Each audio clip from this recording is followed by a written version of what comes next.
The Israeli military has expanded its ground operation into Rafah in southern Gaza, stepping up the offensive that resumed on Tuesday when Israel launched dozens of airstrikes, ending the ceasefire. This afternoon, Hamas gave its first military response, firing rockets towards Tel Aviv. Since Tuesday, Israel has introduced this evacuation zone along the perimeter of Gaza, telling people to leave these red zones and to travel west. The IDF says these two specific areas are dangerous combat zones. And BBC Verify has mapped these locations where recent Israeli strikes have taken place. The BBC and other news organisations are prevented from reporting in Gaza by Israel, but freelancers have sent footage from inside the territory. Jon Donnison reports now from Jerusalem. Homeless and helpless, Palestinians are being uprooted again.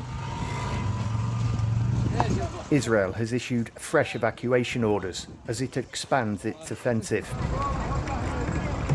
telling people to move to so-called safe areas or even to leave Gaza.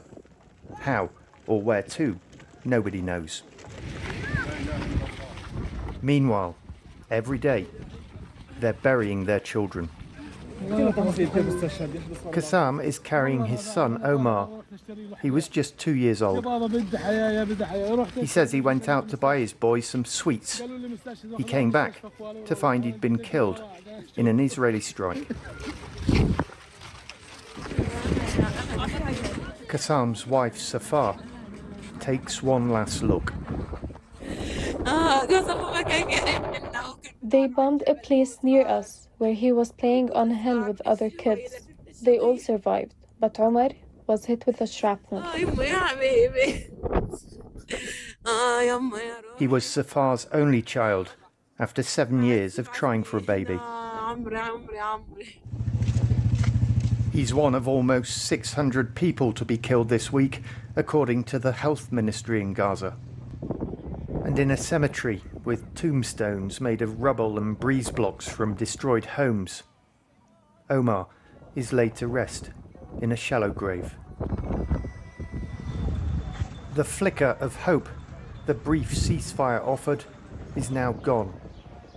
Schools are once again closed, so children are having to teach themselves.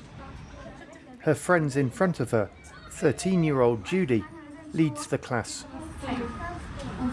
Schools in Gaza have now been shut for almost 16 of the last 18 months. I feel fear and sadness because there will be bloodshed again.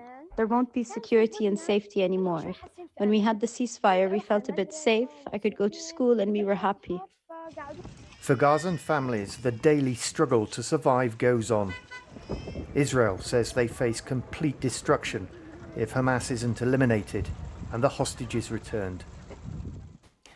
And we can speak to Jon, who's in Jerusalem for us tonight. Jon, Hamas have not reacted militarily to Israel ending the ceasefire until now.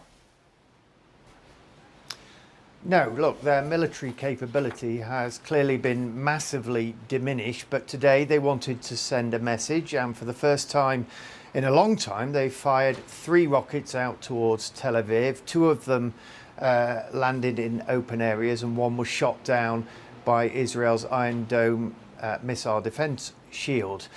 But the Israelis are also wanting to send a message, and the message is not just to Hamas and the people of Gaza, but it's also to the Israeli public, many of whom want the war to continue. And basically that message is, we need to finish the job, and we're going to continue until Hamas is completely destroyed and all the hostages are freed. And the sad fact is that as the days progress, even though negotiations are continuing, that the worst could still be to come.